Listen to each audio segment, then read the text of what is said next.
I'm Jay, I'm Mike. and we're going to talk about the M.A.G preview for PS3. Unfortunately, Kat could not be here today. She's training to become a rickshaw driver. And if anyone knows what that is, comment below. M.A.G for PS3, first impressions? You know what? This game looks amazing. I think it might be huge. What do you think? It's hard to say. I think the opportunity is there to be a giant game. Now, did 256 players online all at the same time? On the PS3. We actually played the beta version. You can't download it anymore. It's actually ended the beta version because it's coming out very shortly. Now, the story itself is not so spectacular, okay? It's kind of like, this is the makers of SOCOM. It's in the future. You got these three teams who are all battling over technology, really, over the better gear. And that's what this game is about. It's multiplayer online only. This game, you need a headset. Yeah. There's 3 fractions that you can pick at the beginning of the Fractions.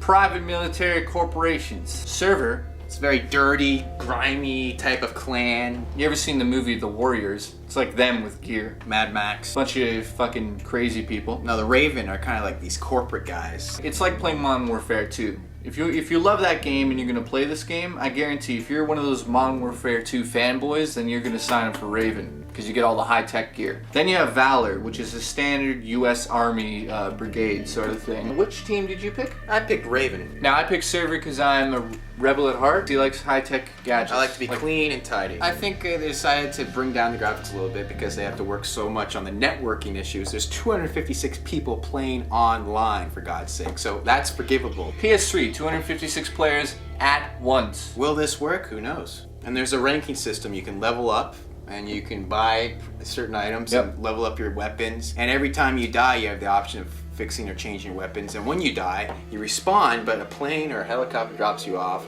in a parachute. And you can actually steer the parachute down and land anywhere you want. That's one complaint I have about this game is that there's some people, some assholes. Campers, we call them campies. They snipe people and wait for them to come down their parachute. Yeah, they hide behind. I wish they would penalize anyone who did that in that game. If they created some sort of a system, but they didn't. We don't know that. This was in the beta. Other than the 256 players online, have they introduced anything new to this game?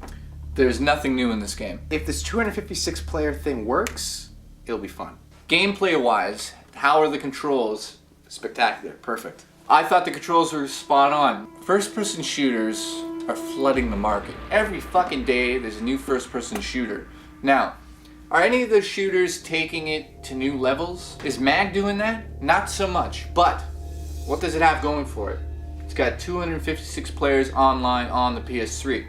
Now, how the fuck is that gonna work, you're asking yourself? So you got 128 players on each side, and you're saying, how in the hell are they gonna communicate? Yeah, like it's gonna be complete chaos. There'll be a 5-year-old who's confused, some people won't have headsets. Everyone's split up into groups, and you have a squad leader. To become squad leader, you have to be good at the game. You have to level up. You can't just join the game and be a squad leader. So the squad leaders talk to each other and their own teammates. Now, we're not going to get into details how that all works. Because we don't know the details yet, because the game's really not out. Basically, in the demo, you had squad leaders who could talk to everyone on all of the teams, and you had 4 of those people. So, say I was in charge of a whole team and he was in charge of a whole team. I would say to him, and he would only be able to hear this. I would say, Squad Leader Delta, pull up the map, flank left. I need you to get to the building on the right over there, and I need you to suppress the fire that's coming out of building A over here. Now, this sounds ridiculous, but that's how the game has to be played. If you don't play it properly, then this game's not going to work. On the beta, there's only 64 players allowed, so it did work well, so we haven't seen it in 256 people. You have 3 objectives in the beta. There's objective A, B, and C. You had defend or conquer, basically.